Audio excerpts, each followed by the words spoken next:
Equality, Diversity and Inclusion in Digital Learning, the Neurodiverse Museum. A conversation with Justine Reilly, Founding Director of Sporting Heritage and the Neurodiverse Museum. Who are you and what do you do? I'm Dr Justine Reilly and I'm the Director of the Neurodiverse Museum and also another organisation called Sporting Heritage, and they are sector support organisations that work across the museums and cultural sector in the UK. How do you define neurodiversity and what are common misconceptions? So I'm just going to share my screen and describe a little bit about neurodiversity terminology, because sometimes we know that people working across the museums and cultural sector find this a difficult thing to think about at the beginning, and sometimes that can impact on confidence in terms of what they're doing. So neurodiversity is basically all the different brains that make up society. So lots of different brains are working across museums and culture, whether they be audiences or people working within our sector. Then the neurodiversity paradigm is starting to think about that, the philosophy of neurodiversity, that is the case, that we all have different brains. The movement is trying to think about, well, so what does that mean? And how do we ensure that there is equity for all of the different brains that exist and all of the different humans that exist?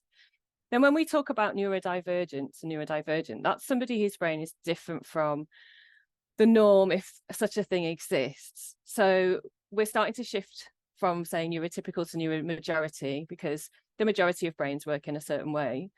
And if you're neurodivergent, your brain can work differently. And we'll have a look at a moment in a slide that talks about what does that mean, what kind of conditions and terminologies do we talk about in terms of that. The kind of thing that happens quite a lot is people call neurodivergent people neurodiverse people, and the reason why we go into the terminology is to kind of explain that grammatically even that isn't accurate, and it's really important to be accurate. So neurodiversity is lots of different brains. Some of them are neurotypical, some of them are neurodivergent, but a neurodivergent person can't be neurodiverse. They are neurodivergent. They could be multiple neurodivergent, but they are neurodivergent. And it's really important to get that kind of terminology used in any kind of literature or work that you're doing. And then when we think about, so what is that? You know, what are we talking about when we think about neurodivergence? And it includes some of these terminologies here, not limited to, but autism, ADHD, dyspraxia, dyslexia, dysgraphia, dyscalculia, Tourette's, and then there's quite a few additional conditions that you can see under the umbrella. And basically it's brains that work differently from the typical, and every time that somebody who has one or multiple of these conditions is working with you, either in your organisation or within the audience, there's different needs and different adjustments that need to be put into place to support them.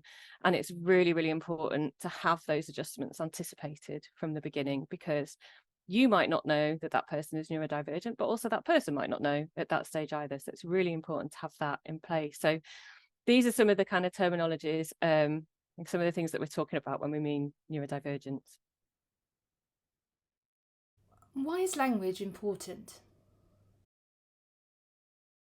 I'm autistic, so I will largely think about things in terms of where that works for autistic people, but I'm always consciously thinking about the rest of neurodivergence as well, because that's within my family and it's within my friends. So, and in terms of my work, I'm always thinking about where's the support for other neurodivergent people and also for multiple neurodivergent people. But often you'll see, and I'll talk a lot about where autism fits, and it's a good way to kind of start thinking about the terminology that's used. So this slide talks about neurodivergent language, and it's talking about autistic people specifically. You will get a lot of use of person first language. So someone suffers from, is on the spectrum, person with autism. So all that kind of, this thing is happening to this person and it's not part of this person.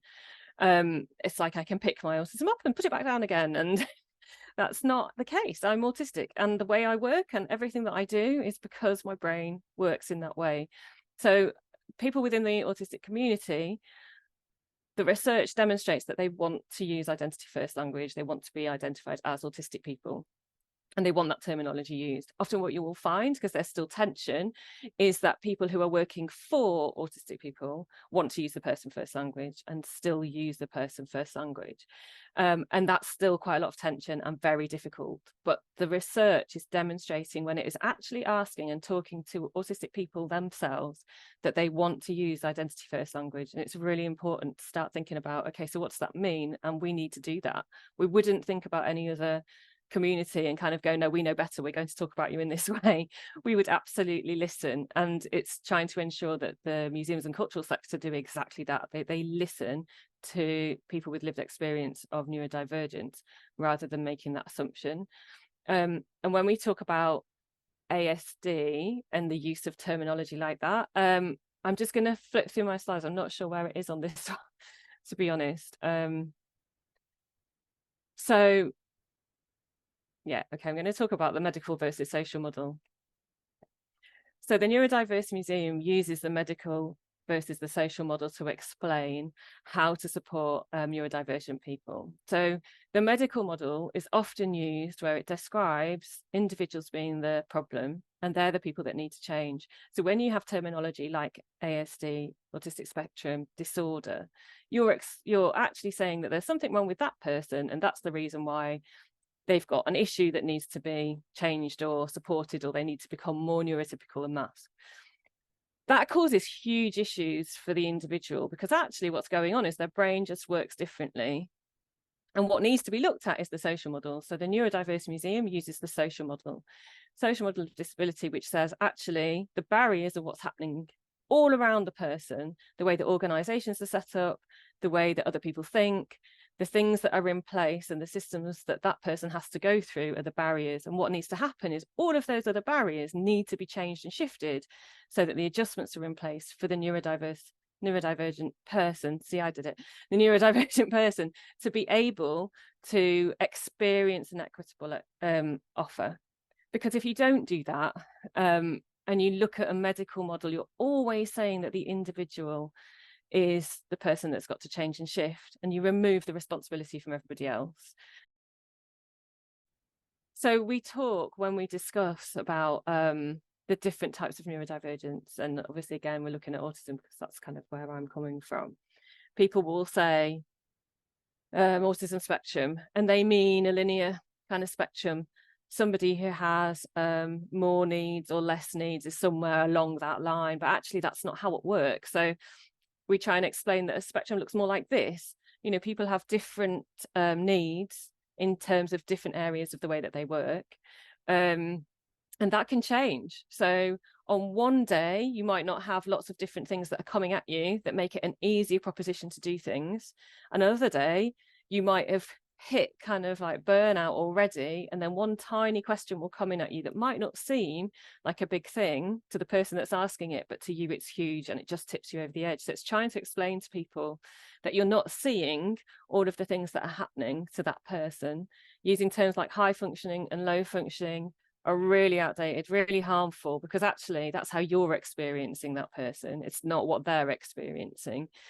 And it's really important to understand that, and all the things that go on around an autistic person in terms of masking, in terms of trying to, you know, we've basically been told our entire lives that we have to become neurotypical.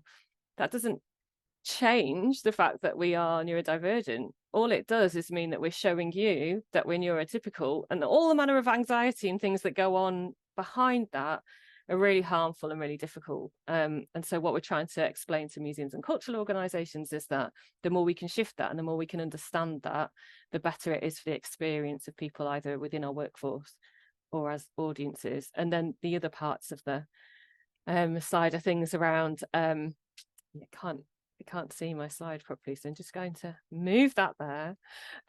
So yeah, the way that people have spoken about and that, you know, people say, oh, everyone's a little bit autistic, and it's like, actually the point of being able to say, you know, that this is what's happening for me shouldn't be diminished by somebody else kind of thinking that they're saying the right thing, but actually it's diminishing somebody's own experience, because we're not all a little bit autistic, and if it's not affecting you and it's not actually part of the way that you're working. It's a really difficult thing to say, and you shouldn't be saying that. As a sector, we're so invested in making sure that the mental health and well-being is absolutely central to what we do, but we aren't really thinking about that in terms of neurodivergent people and the support that might need. It isn't just a case of, oh, we'll do a little project here and that's working with neurodivergent people, or we might. It's not that. It's about how do we properly ensure that there's that equitable support. Can you tell us about the Neurodiverse Museum and its ambitions? So the Neurodiverse Museum has been growing for the last 3 years, and it's grown out of a recognition that the museum sector, but more widely cultural sector, is really grappling with neurodivergence and trying to work out where it fits. It recognises that there's that need to shift, but doesn't really understand how to do that. At the same time as personally experiencing kind of discrimination in terms of neurodivergence and the support for neurodivergent people. So the Neurodiverse Museum grew to kind of say, actually, what we're seeing happening is little pockets of activity that aren't really changing anything, are sometimes being harmful because they're more exclusionary for neurodivergent people. They're kind of saying you can experience our offer in this way, but not thinking, actually, how do we ensure that you can experience our offer in an equitable way, like our other visitors can experience it? So the Neurodiverse Museum is shifting the whole of the museums and cultural ethos around neurodivergent people. That's its aim, to ensure we totally revolutionise and change how museums and culture think, both in terms of workforce, but also in terms of audience. So when we talk about workforce, we mean in terms of how do people actually be recruited into your museum or your cultural institution? How does that happen? What processes do you have? And how do you ensure that they are reasonably adjusted for neurodivergent people? How do you ensure that when you appoint somebody within your organisation, that structure is also in place to support that individual throughout their time working with you? So we talk in terms of workforce, and then in terms of audience. So what is happening for audiences? First of all, in terms of representation. So are your collections and your activities representing neurodivergent people? Do you have things within your museums and galleries and your collections that are neurodivergent? Are they speaking to neurodivergent people? Would I see myself when I come into your museum? The answer is predominantly no. So how can we shift that and how can we change that?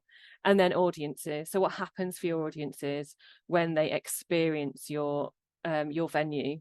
Are they able to look beforehand and think about what's going to happen when I get there? Will they know clearly what will happen when they get there? Because all of those kind of things around understanding the process, understanding what's going to happen, remove anxiety. And when you talk about the fact that experiences have to cause less anxiety than they do interest, because if they cause more anxiety, then people aren't going to go and experience it. They're just not going to come to your organisation. They're just going to go, actually, I'm not going to do that. So the Neurodiverse Museum is trying to very clearly explain, this is what neurodivergent people need and want, that neurodivergent voice should be underpinning everything that you do. So lived experience is absolutely crucial. And that then there are these areas of development that need to happen within museums around workforce and audience to ensure that it's equitable. And it's all around that, making sure that museums are more sustainable and resilient, and cultural institutions are, because neurodivergent brains are absolutely crucial to ensuring that happens. We think strategically, we think in different ways, we think in ways that aren't necessarily the same as neurotypical people. And it's absolutely crucial that you have neurodivergent people within your organisations or experience in your organisations, but you cannot do that just ad hoc and expect it to be okay for the neurodivergent people. They have to be able to experience that in a safe way, which means that the entirety of the cultural sector have to shift the way they think about neurodivergent people. And the Neurodiverse Museum is trying to do that. So we've created some principles. We're looking at training, toolkits and projects that will support the sector to shift that forward. But we won't be doing small pockets of work. We will be looking at totally shifting the way that people think about neurodivergence top down, just to ensure that we aren't tokenistic as a sector, and that we aren't putting people in difficult situations. How do you embed digital in your approach or ways of working? Digital provision is a brilliant way of supporting access, both within workforce and audience. And there are so many different technologies that exist that can support. What needs to happen is that anticipatory approach beforehand. And when I talk about the anticipatory approach, everything goes back to the Equality Act 2010, which is talking about reasonable adjustments for people with protected characteristics, and that they should be anticipated. So people don't have to self-disclose to you. You don't have to know that somebody is neurodivergent for you to have thought reasonably about what adjustments can you put in place. So when we talk about digital and where that fits, it can be things as straightforward and simple as a walk around your venue that's done on a mobile phone and uploaded to your Facebook page, so that somebody can go, okay, when I get to the venue, this is what I'm going to experience. It can be pictures that are put on a very simple Word document that's got some text next to it that says, this is what will happen, this is what you experience in these different venues, these different rooms, these different spaces. Very, very straightforward uses of digital technology that can support people to go, okay, I can see what's going to happen when I get to your space. And then when you're in your venue, there's loads of different ways of shifting what you do. So as a quick example, and we are developing training and we do already deliver support around this, but as a quick example, a lot of dyslexic people will use reader pens or overlays.